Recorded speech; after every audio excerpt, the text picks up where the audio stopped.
7 न्यायाधीशों की संवैधानिक पीठ द्वारा अभी हाल ही में 1 अगस्त 2024 को देश में अनुसूचित जाति व अनुसूचित जनजाति के आरक्षण के संदर्भ में जो एक अति महत्वपूर्ण निर्णय दिया गया है, तो उसके संबंध में अपनी पार्टी की प्रतिक्रिया जाहिर करने के लिए बुलाई गई है, जिसमें अनुसूचित जाति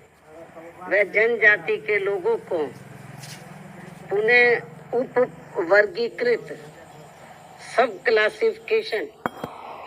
अर्थात सब क्लासिफिकेशन किए जाने को मान्यता प्रदान की गई है, जिसको लेकर और भी बहुत सी बातें कही गई हैं। उनसे हमारी पार्टी कतई भी सहमत नहीं है और इस संबंध में माननीय सुप्रीम कोर्ट द्वारा दविंदर सिंह बनाम पंजाब राज्य मामले में पारित इस आदेश के अनुसार अब राज्य सरकारें अनुसूचित जाति व जनजाति की सूची के भीतर आरक्षण के लिए उप वर्गीकरण अर्थात नई सूची बना सकेंगी, जिससे फिर अनेकों समस्याएं उत्पन्न होंगी। और अब माननीय सुप्रीम कोर्ट ने अपने 1 अगस्त 2024 के इस निर्णय से 20 वर्ष पूर्व दिया गया निर्णय, जो सन 2004 में 5 न्यायाधीशों की संवैधानिक पीठ द्वारा ईवी चिनैया बनाम आंध्र प्रदेश राज्य में दिया गया था, तो उसको पलट दिया है, जिसमें अनुसूचित जातियों व अनुसूचित जनजातियों के भीतर किए जाने वाले वर्गीकरण को मान्यता देने से इनकार कर दिया गया था। और ये भी कहा गया था कि अनुसूचित जातियों व अनुसूचित जनजातियों के भीतर उप वर्गीकरण नहीं किया जा सकता है, क्योंकि वे एक ही समरूप अर्थात समान वर्ग में आते हैं। माननीय सुप्रीम कोर्ट ने वर्ष 2004 के अपने निर्णय में ये भी कहा था, चूंकि अनुसूचित जाति और अनुसूचित जनजातियों के लोगों ने जो अत्याचार सहे हैं वह एक वर्ग और एक समूह के रूप में सहे हैं, तथा यह एक बराबर का वर्ग है, जिसके भीतर किसी भी प्रकार का वर्गीकरण करना उचित नहीं होगा। माननीय सुप्रीम कोर्ट ने अपने 2004 के निर्णय में ये भी कहा था कि अनुसूचित जातियों और अनुसूचित जनजातियों के भीतर किसी भी प्रकार का उप वर्गीकरण भारतीय संविधान की मूल भावना के विपरीत होगा। माननीय सुप्रीम कोर्ट ने अपने वर्ष 2004 के इस निर्णय द्वारा समानता के अधिकार का उल्लंघन करने के कारण आंध्र प्रदेश सरकार द्वारा पारित आंध्र प्रदेश अनुसूचित जाति अधिनियम 2000 को भी रद्द कर दिया था। अपने 2004 के निर्णय में माननीय सुप्रीम कोर्ट ने ये भी माना था कि ये वर्गीकरण इन जातियों के भीतर अलग अलग व्यवहार करके समानता के अधिकार का उल्लंघन करेगा। और अब माननीय सुप्रीम कोर्ट के 7 जजों की पीठ ने 1 अगस्त 2024 के निर्णय से सन 2004 के निर्णय को पलट दिया है, जबकि इस निर्णय से अनेकों मतभेद उत्पन्न होंगे। माननीय सुप्रीम कोर्ट के 1 अगस्त 2024 के इस निर्णय के बाद केंद्र और राज्य सरकारों के बीच भी मतभेद की स्थिति उत्पन्न होगी, क्योंकि अभी तक केवल संसद के पास किसी भी जाति को या जनजाति को अनुसूचित जाति व अनुसूचित जनजाति में सम्मिलित करने या बाहर करने की पावर है, जिसे माननीय राष्ट्रपति द्वारा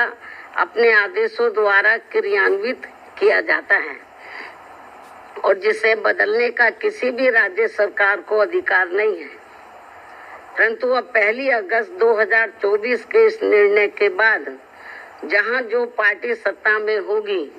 वह अपनी अपनी राजनीति के हिसाब से अदलती बदलती रहेगी, जिसके साथ साथ राज्य सरकारें अपने अपने वोट बैंक के लिए अपनी मनचाही जातियों को आरक्षण का अनुचित लाभ देने का प्रयास करेंगी। इस प्रकार से इस आदेश से ऐसी अनेकों समस्याएं उत्पन्न होंगी जिसके कारण SC व ST को मिल रहा आरक्षण ही समाप्त हो जाएगा। एक प्रकार से SC व ST को मिल रहा आरक्षण ही समाप्त हो जाएगा और फिर इसका नतीजा ये होगा कि अनुसूचित जाति व जनजाति वर्ग अंत में आरक्षण से वंचित रह जाएगा और उनके हिस्से का आरक्षण भी अंत में किसी न किसी रूप में सामान्य वर्ग को ही दे दिया जाएगा। माननीय सुप्रीम कोर्ट द्वारा अपने 1 अगस्त 2024 के इस निर्णय में इस बिंदु पर भी पर्याप्त विचार व्यक्त नहीं किए गए हैं कि अनुसूचित जाति और अनुसूचित जनजाति के किन लोगों को क्रीमी लेयर की श्रेणी में रखा जाएगा और ये तय करने का क्या मानक होगा कि किन लोगों को अब आरक्षण की आवश्यकता नहीं है तथा इस कार्य के लिए अब राज्य सरकारों को राजनीति करने का पूरा मौका मिल जाएगा। माननीय सुप्रीम कोर्ट के इस निर्णय के बाद यदि अनुसूचित जाति और अनुसूचित जनजाति के भीतर उपवर्गीकरण किया जाता है तो वर्तमान में लागू आरक्षण के अनुसार सरकारी नौकरियों और शैक्षणिक संस्थानों में अनेकों पद रिक्त रह जाएंगे, क्योंकि जिन सीमित वर्ग की उपजातियों को आरक्षण दिया जाएगा उसमें रिक्त पद के सापेक्ष उतने अभ्यर्थी उपलब्ध नहीं हो पाएंगे और ऐसी स्थिति में बची हुई रिक्तियां अंत में सामान्य वर्ग के हिस्से में ही चली जाएंगी, जिससे समूचे दलित समाज के दलित व आदिवासी समाज के पिछड़े हुए लोगों को काफी नुकसान होगा और उनमें असंतोष की भावना उत्पन्न होगी। इसके साथ साथ घोषित SC व ST जातियों के समूह का उपवर्गीकरण करके आरक्षण का लाभ उनमें से कुछ जातियों को दे सकती है और ऐसा करते समय SC व ST के समूह में बची हुई जातियों को उससे वंचित रख सकती है, क्योंकि राज्य सरकार की निगाह में उन जातियों को अब आरक्षण की आवश्यकता नहीं है, क्योंकि उन जातियों में से कुछ लोग सामाजिक तौर पर SC व ST की अन्य जातियों से बेहतर स्तर पर हैं। माननीय सुप्रीम कोर्ट के समक्ष इस उपवर्गीकरण के पक्ष में जोरदारी से दलील रखते समय बीजेपी द्वारा केंद्र शासित सरकार के attorney general, solicitor general, Punjab में आम आदमी पार्टी की सरकार के महाअधिवक्ता, हरियाणा एवं चंडीगढ़ की ओर से अधिवक्ताओं द्वारा ये महत्वपूर्ण तथ्य नहीं रखा गया कि वर्गीकरण के तहत जिन जातियों को लाभ से वंचित कर दिया जाएगा उन जातियों में अभी भी लाखों व्यक्ति ऐसे होंगे जिनको आरक्षण का लाभ नहीं मिल पाया है और अब उन्हें अनुच्छेद 341 एवं 342 के तहत SC व ST वर्ग के समूह में होते हुए भी हमेशा के लिए आरक्षण से वंचित रहना पड़ेगा, जो कि किसी भी प्रकार से न्याय संगत व उचित नहीं होगा तथा पूर्ण रूप से असंवैधानिक भी होगा तथा ये सभी उप वर्गीकरण वाली जातियां आपस में ही कोर्ट कचहरी अदालतों में वर्षों तक लड़ते रहेंगे और अंत में ये सभी लोग फिर आरक्षण से वंचित रह जाएंगे। साथ ही माननीय सुप्रीम कोर्ट के समक्ष दविंदर सिंह बनाम पंजाब राज्य मामले में सुनवाई के दौरान केंद्र के वकीलों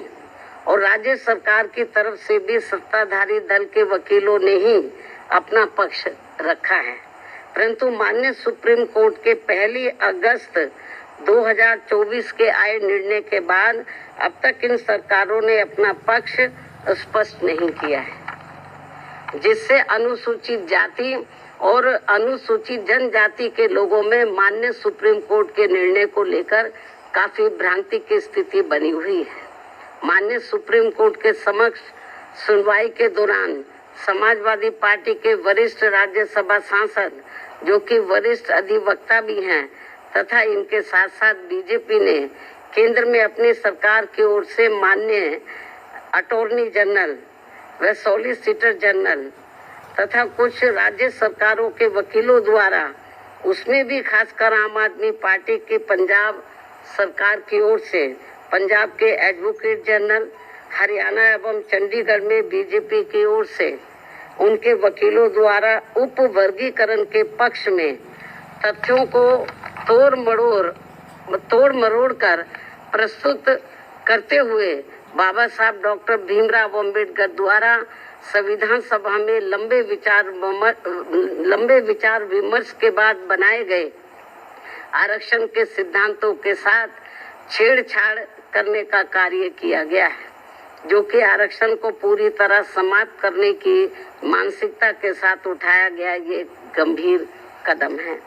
साथ ही माननीय सुप्रीम कोर्ट के 1 अगस्त 2024 के दिए गए निर्णय के बाद अनुसूचित जाति और जनजाति के लोगों के भीतर आपसी द्वेष की भावना बढ़ेगी और समाज में विभाजन की भावना को और अधिक बढ़ावा मिलेगा, जो कि राष्ट्र की एकता और अखंडता पर करारा प्रहार करने जैसा होगा। जबकि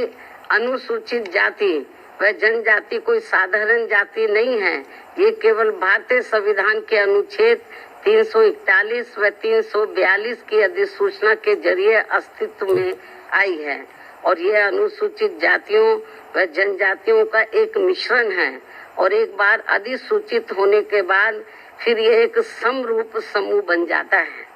साथ ही राज्यों के द्वारा ये उप वर्गीकरण अनुच्छेद 341 एवं 342 के तहत राष्ट्रपति जी की अधिसूचना का उल्लंघन होने के साथ साथ ये पूर्ण रूप से असंवैधानिक भी होगा, क्योंकि कोई भी राज्य सरकार राष्ट्रपति की पावर को खत्म नहीं कर सकता है, क्योंकि ये संविधान के अनुच्छेद 341 भाग 2 एवं 342 का उल्लंघन होगा और इससे हमेशा ये खतरा बना रहेगा कि अनुसूचित जाति व जनजाति को दिया जाने वाला आरक्षण कब खत्म हो जाएगा, जबकि अनुसूचित जाति व जनजाति समुदाय के लोगों का वर्गीकरण का एकमात्र मूलभूत आधार सामाजिक गैर बराबरी अर्थात छुआछूत व जात पात रहा है। ऐतिहासिक तौर पर सामाजिक गैर बराबरी की वजह से ही आरक्षण दिया गया है, तो ऐसे में जाति के आधार पर प्रताड़ना झेलने वाले समुदाय के बीच आरक्षण का बंटवारा करना ये पूर्ण रूप से अनुचित, असंवैधानिक व गलत है, क्योंकि दलितों व आदिवासियों के लिए आरक्षण का उद्देश्य जात पात व छुआछूत की बुराइयों को दूर करना था। साथ ही दिनांक 1 अगस्त 2024 के माननीय सुप्रीम कोर्ट के निर्णय अनुसार अब राज्य सरकारें अनुसूचित जाति व जनजाति का उप वर्गीकरण कर सकते हैं, जो कि असंवैधानिक है एवं उचित नहीं है। इतना ही नहीं बल्कि अनुसूचित जाति एवं जनजाति समुदाय का यह उप वर्गीकरण, जिसे माननीय सुप्रीम कोर्ट ने अनुमति दे दी है, इसे अब राजनीतिक दलों द्वारा राजनीतिक हथियार के रूप में उपयोग किया जाएगा, जहां एक तरफ राजनीतिक दल अपने राजनीतिक उद्देश्यों को पूरा करने के लिए कुछ अनुसूचित जाति व जनजाति वर्गों को हाशिए पर धकेल देंगे और उनके लिए पक्षपात का माहौल बनाकर अपना उद्देश्य पूरा करेंगे, तो वहीं दूसरी तरफ अनुसूचित जाति एवं जनजाति के इस उप वर्गीकरण के कारण काफी पद रिक्त रह जाएंगे और आगे चलकर फिर उन पदों के अनारक्षित श्रेणी में तब्दीली हो जाने की प्रबल संभावनाएं होंगी। अतः जिस मुख्य उद्देश्य के लिए परम पूज्य बाबा साहब डॉक्टर भीमराव अंबेडकर ने संविधान के तहत अनुसूचित जाति एवं जनजाति वर्ग को आरक्षण दिया था, उसे अब एक प्रकार से प्रभावहीन बना दिया जाएगा, अर्थात खत्म कर दिया जाएगा। वैसे भी खासकर बीजेपी, कांग्रेस व समाजवादी पार्टी आदि हमेशा से ही एसटी वर्गों को मिल रहे आरक्षण के विरुद्ध रहे हैं और इसलिए इनके वकीलों ने उपवर्गीकरण की काफी जोरदारी से कोर्ट के सामने अपनी दलीलें भी रखी हैं और इसे खत्म करने की सिफारिश में ये पार्टियां हमेशा प्रयासरत रहती हैं। समाजवादी पार्टी ने तो संसद के भीतर ही पदोन्नति में आरक्षण संबंधी बिल को ही बीजेपी और कांग्रेस की मिली भगत से फाड़ दिया था, जिसे आज तक केंद्र सरकार संसद में दोबारा नहीं ला सकी है, जिसकी वजह से माननीय सुप्रीम कोर्ट के नागराज के निर्णय के तहत आज तक एससी व एसटी कर्मचारियों को पदोन्नति में आरक्षण संबंधी लाभ से वंचित रहना पड़ रहा है तथा अब इसी प्रकार से इस नए निर्णय दिनांक 1 अगस्त 2024 के तहत अंत में हमेशा के लिए ही इन वर्गों को आरक्षण से वंचित कर दिया जाएगा और इससे फिर बीजेपी, कांग्रेस व समाजवादी पार्टी आदि को आरक्षण खत्म करने के लिए इन्हें संविधान बदलने की भी जरूरत नहीं पड़ेगी। और यही कारण है कि इन पार्टियों ने केंद्र सरकार व राज्य सरकारों की तरफ से उचित पैरवी भी नहीं की है और काफी कुछ उपवर्गीकरण के पक्ष में दलीलें रखी हैं, जिससे कि मौजूदा चल रहे आरक्षण के विरुद्ध निर्णय आए। और यदि बीजेपी के एनडीए व इंडिया अलायंस की सभी पार्टियों की नीयत ठीक होती और वो एससी व एसटी को मिल रहे आरक्षण में छेड़छाड़ आदि करके उसे खत्म नहीं करना चाहते, तो फिर मेरी इन सभी पार्टियों से ये अपील है कि ये सभी पार्टियां इस विषय पर, इस मुद्दे पर देश के समूचे एससी व एसटी समाज के समक्ष अपना पक्ष स्पष्ट करें और इसी चल रहे संसद सत्र में संविधान में उचित संशोधन लाकर ये स्पष्ट करें कि अनुच्छेद 341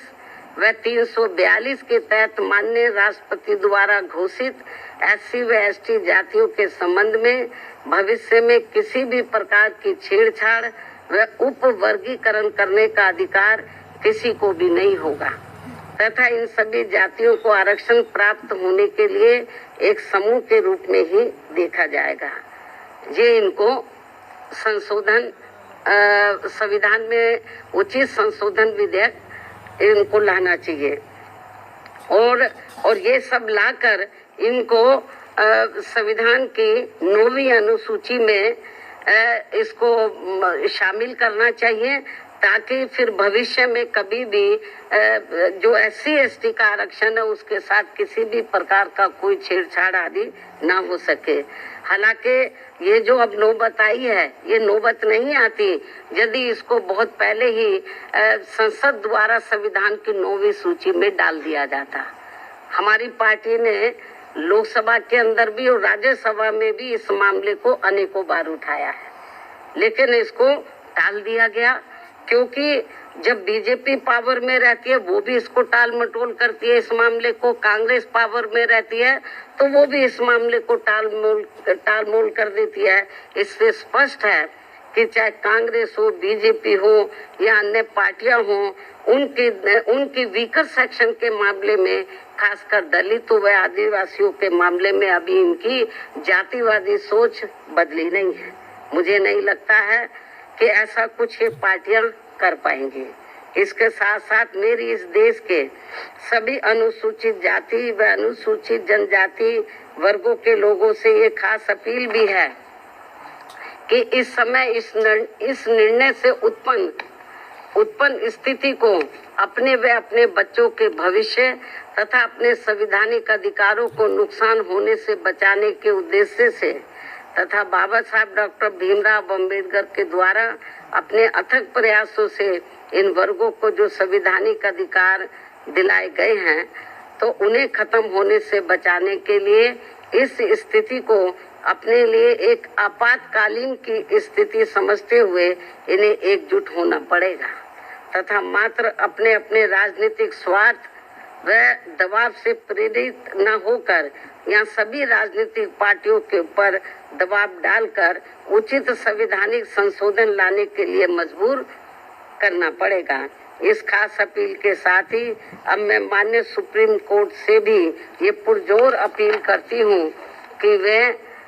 देश में SC व ST वर्गों के हितों में अपने 1 अगस्त व सन 2024 के दिए गए फैसले पर खुद ही पुनर्विचार करके इसमें मेरी इन सब बातों को खास ध्यान में रखते हुए जरूरी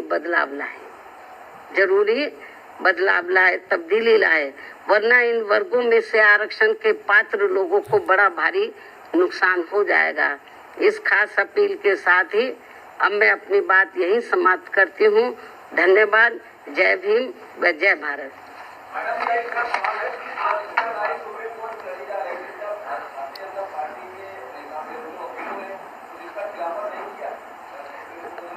नहीं, उसका खिलाफत इन्होंने नहीं किया।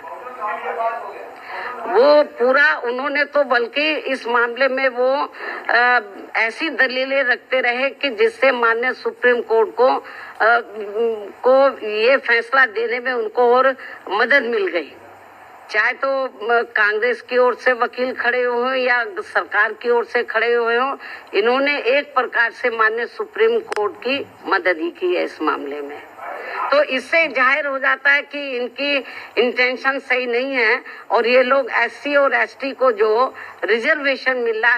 रहा है इसको सीधा खुद ना खत्म करके माननीय कोर्ट के जरिए, जुडिशरी के जरिए ये इसको खत्म करना चाहते हैं और इसमें ये लोग काफी हद तक कामयाब भी हो गए हैं और हमारी पार्टी इसको लेकर बड़ी चिंतित है।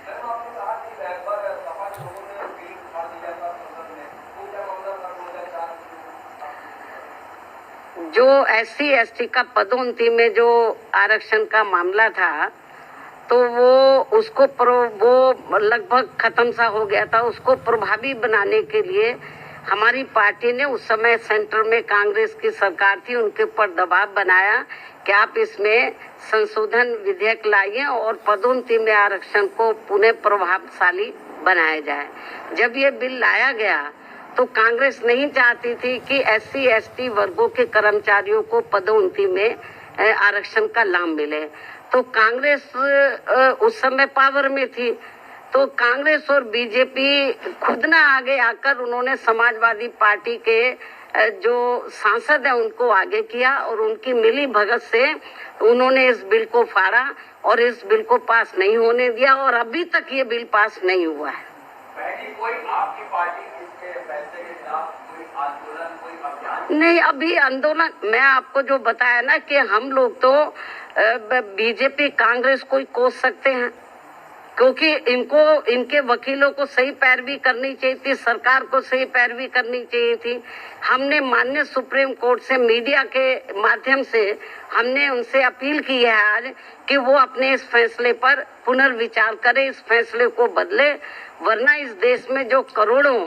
दलित और आदिवासी समाज के लोग हैं तो जिनको अपने पैरों पर खड़े करने के लिए परम पूज्य बाबा साहब डॉक्टर अम्बेडकर ने जो इनको आरक्षण की सुविधा दी थी, यदि ये खत्म हो गई तो बड़ा मुश्किल हो जाएगा। और जो लोग ये कहते हैं कि SC में या ST में जो जातियां मजबूत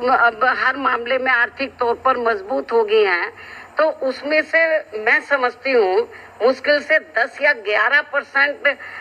लोग मजबूत हो गए होंगे, बाकी 90% लोगों की हालत तो बहुत ज्यादा खराब है। लेकिन माननीय सुप्रीम कोर्ट के इस फैसले से जो लगभग 90% लोग जिनको अभी आरक्षण की जरूरत है तो वो तो और ज्यादा पिछड़ जाएंगे, उनको ये आरक्षण अब मिलेगा नहीं। इस निर्णय के अनुसार यदि उन जातियों को निकाल दिया जाएगा, बहुत बुरा हुआ है ये। और केंद्र और जबकि बीजेपी को चाहिए, वो अपने आप को कहते हैं कि हम SC/ST समाज के हिमायती हितैषी हैं, उनको चाहिए। पहली बात तो इस केस की पैरवी उनको सही तरीके से करनी चाहिए थी, उन्होंने नहीं की। कांग्रेस ने बेबी ढुलमुल रवैया अपनाया। ऐसी स्थिति में मेरा बीजेपी की केंद्र में बीजेपी की सरकार को, उनकी NDA की सरकार को ये कहना है कि यदि आपकी नीयत साफ है तो आप इसमें ये जो भी जजमेंट आया है तो आप पार्लियामेंट के अंदर आप इसमें ये पार्लियामेंट के अंदर आप लोग जो संविधान में आप संशोधन करें और इसको संविधान की 9वीं सूची में लाए और जो सुप्रीम कोर्ट ने जजमेंट दिया इसको पलटे, मतलब क्योंकि पार्लियामेंट को भी पावर होती है, उसको पलटे। और नहीं पलटते हैं तो समझ लो ये कांग्रेस हो, बीजेपी हो और भी दूसरी पार्टियों हो, इनके SC/ST के और OBC के रिजर्वेशन के मामले में इनकी नीयत साफ नहीं है।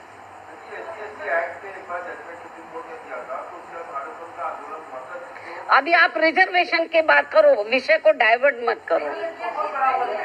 जी, आपको ऐसा नहीं लगता कि जैसे उत्तर प्रदेश के अगर हम लोग कॉन्टेक्स्ट में बात कर रहे हैं कि शेड्यूल कास्ट में जैसे जाटव जो बिरादरी है वो थोड़ी सी मजबूत हो गई है और वाल्मीकि की बात, मेरी बात सुनो, जो जाटव से मिलती जुलती जो और जातियां हैं, यदि उनमें से कुछ लोग आर्थिक तौर पर मजबूत हो भी गए हैं, पूरा समाज तो नहीं हुआ है। हम ये नहीं कहते कि जो मजबूत हो गए हैं आप क्रीमी लेयर के जरिए आप उनको मत दो वो फायदा, मतलब हम कोई उसके पक्षधर नहीं है, लेकिन 90% लोगों की तो हालत बहुत ज्यादा खराब है, उनको तो रिजर्वेशन मिलना चाहिए। और जो 9-10% जो जाटव या इससे मिलती जुलती जातियों की स्थिति, आर्थिक स्थिति सुधर भी गई है, लेकिन समाज में तो आज भी जातिवादी लोग उनको पुराने नजरिए से देखते, जात पात तरीके से देखते हैं, इसलिए अभी इन सबको रिजर्वेशन की बहुत ज्यादा सख्त जरूरत है। नहीं, अभी ये तो माननीय सुप्रीम कोर्ट को बताना चाहिए था ना, हम लोग तो नहीं करेंगे। सुप्रीम कोर्ट ने कोई इसका पैमाना अभी तय किया नहीं है। बहुत ढुलमुल ये जजमेंट है और इस तरीके से इसकी आड़ में राज्य सरकारें जो SC/ST को अभी तक रिजर्वेशन मिल रहा है इसको बिल्कुल निष्प्रभावी बना देंगी, ना के बराबर इसको कर देंगी, लोगों को कोई इसका लाभ नहीं मिलेगा। नहीं, हमारे को तो उन्होंने कब बुलाया ही नहीं, जबकि हमारी पार्टी इनके लिए लड़ाई लड़ती रही है। हमको भी बुलाते तो हमारी ओर से वकील जरूर जाता।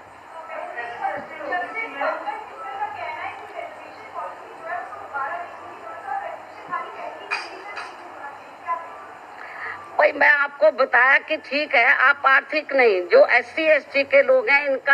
इनको जो रिजर्वेशन मिला है, जो शैक्षणिक, सामाजिक और आर्थिक गैर बराबर हैं, इस आधार पर मिला। तो सामाजिक जो दृष्टिकोण है इन वर्गों के मामले में वो अभी लोगों का बदला नहीं है, इसलिए इनको अभी रिजर्वेशन मिलना बहुत जरूरी है। ठीक है भाई, आप लोग तो बार बार एक ही चीज को जिसका जवाब मैं दे चुकी हूँ।